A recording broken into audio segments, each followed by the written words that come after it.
ओम नमो ओंकारेश्वर देवताय नमः. ओम नमः शिवाय. ओम नमः शिवाय. अवधूत चिंतन श्री गुरुदेव दत्त. मंडळी, शंका समाधान या कार्यक्रमासाठी मी संगमेश्वर गिरी श्री क्षेत्र ओंकारेश्वर देवस्थान बिलोद्यान जानेगाव इथून आपलं सर्वांचं हार्दिक स्वागत करतो. मंडळी, आज मी तुम्हाला मंगळ, ज्या मुलींना मंगळ असतो अथवा स्त्रीला मंगळ आहे, तिचं लग्न झालेलं आहे आणि मंगळाच्या प्रभावामुळे ज्या व्यक्तीला मंगळ असतो त्या प्रभावामुळे त्यांचा संसार हा उद्ध्वस्त होतो, याबद्दल मी तुम्हाला सांगतो. आणि मंगळाच्या मुलीबरोबर लग्न का करू नये हे पण सांगतो तुम्हाला, आणि जर करायचं असेल तर त्यावर पर्याय पण सांगणार आहे.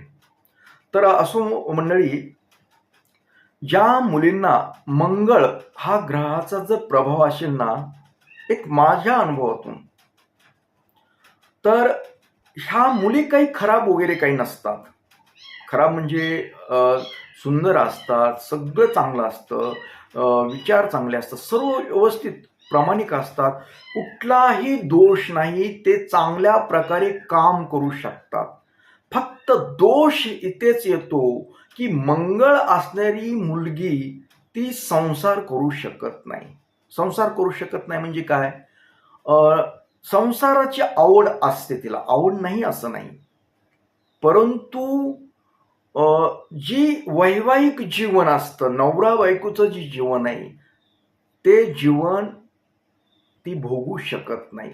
ते नवऱ्याला सुख पण देऊ शकत नाही.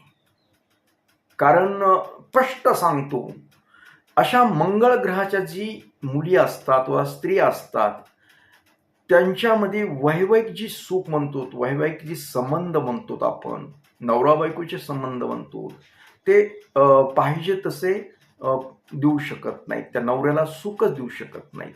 आणि ही अशी गोष्ट नाजूक असल्यामुळे काय होतं, अशी बोलून दाखवता येत नाही. नवरा सांगू शकत नाही, ते बी सांगू शकत, ही दोघांमध्येच राहतं आणि त्यांच्यामध्ये कुरबुरी होतात, म्हणजे सतत तणाव राहतो.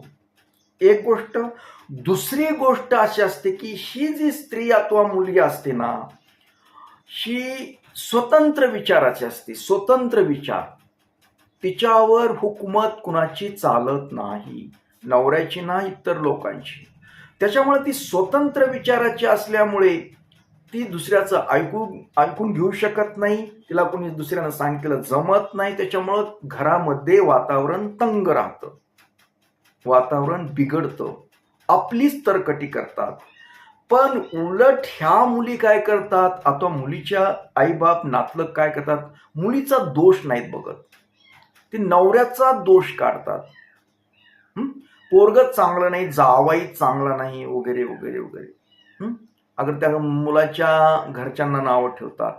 पण तुम्ही जी दिलेली वस्तू आहे, तुम्ही जे दिलेलं एक पार्सल आहे मुलीच्या रूपाने, ते पार्सल काय करतं ही त्यांना कळत नाही. हा पार्सलचा म्हणजे त्या मुलीचा दोष आहे, त्या मंगळ ग्रहाचा दोष आहे. याच्यामुळे यांच्या संसारामध्ये विघ्न निर्माण होत आहे, अडचण निर्माण होत आहे, हे त्यांच्या लक्षातच येत नाही. हे आपल्याच मुलीची बाजू मांडतात. त्याच्यामुळे कित्येक संसार उद्ध्वस्त झालेले आहेत, कित्येक मुलींनी घटस्फोट घेतलेले आहेत, कित्येक मुली नांदत नाही, नवऱ्यापासून अलिप्त झालेल्या आहेत, कित्येक स्त्रिया अशा झालेल्या आहेत. त्यांना मुलं होत नाही, असं काही सगळं होत नाही, पण ह्या मुली म्हणजे यांना विचार यांचे त्या नवऱ्याबरोबर जुळतच नाही. नवऱ्यानं काही सांगितलं ना, त्यांना पटतच नाही, म्हणून खटके उडतात. समजून घेण्याची पात्रता त्यांच्यात नसते. समोरच्याला, नवऱ्याला समजून घ्या. इतर ठिकाणी सुद्धा त्यांचा प्रॉब्लेम येतो. माझंच खरं, मी बोलते, मी जी करते तीच खरं. खोटं बोल पण रेटून बोल. आणि खोटं बोलायला पण पर्यायत असतात, बऱ्याच वेळेस खोटं खूप बोलतात ही, आणि थोड्याचं जास्त करून सांगण्याची एक वृत्ती अशी अशा. त्याच्यामुळं काय होतं, संसारामध्ये खूप विघ्न निर्माण होतात. म्हणून मला एक तुम्हाला सांगायचंय की शक्यतो म्हणजे त्या मुलींनी लग्न करूनच का, लग्न करता येते, त्या मुलींना लग्न करता येत ना अशातलं नाही, पण ही त्यांची वृत्ती असल्यामुळं त्यांना चांगल्या मुलाशी म्हणजे समजा अ, देवगुणी अथवा हे अशा लोकांना खूप त्रास होतो त्याचा, मनुष्यगणी वगैरे असलेल्या. मग अशा मुलींनी संसार अथवा लग्न कुणाशी करायचं, तर मंगळ ग्रहाचा जो प्रभाव असतो हं, एखाद्या मुलांना, तर त्याच्याबरोबर लग्न केलं तर ते सुरळीत चालू शकतं. हं. पण इतर ह्या ग्रहाच्या बरोबर केल्यानंतर त्रासदायक ठरतं. आता तुम्ही एखाद्या वेळेस प्रश्न विचारताल, की मग एखाद्या मुलांना जर मंगळ ग्रह असेल तर मग काय करायचं? तर मंगळ ग्रह पुरुषांना असलं चांगलं असतं. पण मुलीला हे वैवाहिक जीवनाच्या दृष्टीनं चांगलं नाही. मुलांच्या बाबतीत चांगलं आहे. कारण मुलं खूप कर्तबगार राहतात पुन्हा. ज्यांना मंगळाचा प्रभाव आहे अशी व्यक्ती एक समूहाला आकर्षण करते आणि समूहावर एक दबाव टाकून अथवा घरातील फॅमिलीवर एक कंट्रोलमध्ये ठेवून त्यांना व्यवस्थित हँडल करते ते. आणि शिस्तप्रिय असते ती जरा. त्याच्यामुळे पुरुषाला मंगळ असला तरी काही अडचण नाही. तो चांगल्या प्रकारे संसार करू शकतो, चांगलं घर चालवू शकतो, ही सगळ्या गोष्टी व्यवस्थित करू शकतो. त्याच्यामुळे पुरुषांना मंगळ असला तरी अडचण काय, हां, लग्न होण्यासाठी व्यत्यय येऊ शकतो, ही खरी गोष्ट आहे. तसा मुलीला सुद्धा लग्न होण्यासाठी व्यत्यय येतोच आणि बळच केलं तर हे असे प्रॉब्लेम निर्माण होतात. मग आता तुम्हीच ठरवायचं, की आता नेमकं काय करायचं? तर माझं म्हणणं असं नाही, की तुम्ही मंगळाची आहात आणि मुलगी आणि तिनं लग्न करून लग्न करायचं तर काही अडचण नाही. पण तुम्हाला काही गोष्टी पथ्य पाळावं. त्या नवऱ्याला ताब्यात घ्यायचं नाही, त्याचं ऐकायचं, त्याच्यावर रिमोट कंट्रोल चालवायचा नाही. अशा गोष्टी, त्याला उलटं बोलायचं नाही. अशा मुलीला खूप उलटं बोलतात.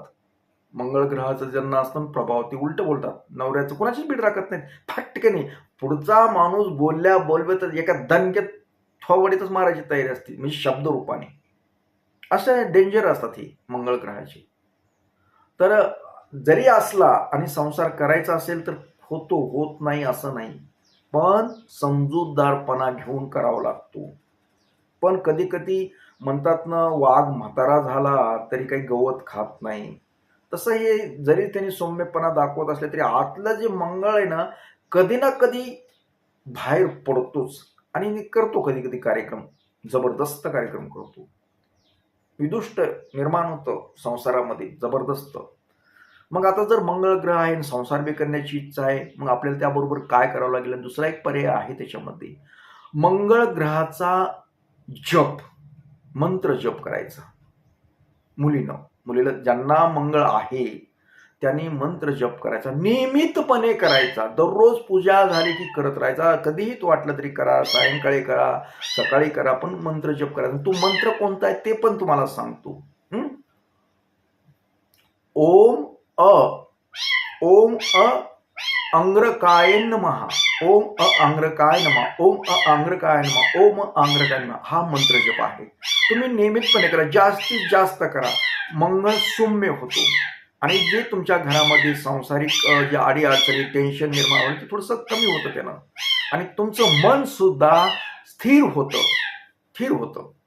तर हा उपाय करा. तुम्हाला लग्नच करायचंय आणि घरामध्ये जर तशा काही अडचणी अगर तुम्हा दोघांचं पटत नसेल, काही नसेल नवरा बायकोचं, तर तुम्ही हा मंत्र जप करून मंगळ प्रभाव हा कमी करू शकता. आणि तुमचा संसार सुखाचाही करू शकतात. पण काही गोष्टी जर तुम्हाला मंगळ आहे आणि अशा काही अडचणी येत असेल, तर तुम्ही माझ्याशी संपर्क करा. मी तुम्हाला अजून व्यवस्थित सांगेल. काय करायचं, काय नाही, अजून त्याच्यात काय बदल करायचे. तर मी तुम्हाला सांगू शकतो. फक्त हे काळजी घ्या. तर तुम्हाला लक्षात आलं असेल की मंगळ ग्रहाच्या मुलीबरोबर लग्न न केल्यास लग्न केल्यास काय अडचणी येतात, काय नाही. अगर लग्न करायचंच ठरलं तर पुढे आपल्याला काय करावं लागेल याबद्दल थोडक्यात माहिती दिली. तुम्हाला विस्तारित काही माहिती हवी असेल, अगर त्याच्यात काही अजून काही वेगळं काही पाहिजे असेल तर मी तुम्हाला सांगू शकतो. माझा नंबर आहे स्क्रीनवर. त्या नंबरवर WhatsAppला मेसेज करा अथवा फोनवर बोला. तर असो मंडळी, याबरोबरच आजचा हा आपला शंका समाधान कार्यक्रम इथेच थांबूया आणि परत भेटूया पुढील कार्यक्रमात. तोपर्यंत मंडळी, ओम नमः शिवाय. जय हिंद, जय भारत. सुखी राहा आणि समाधान.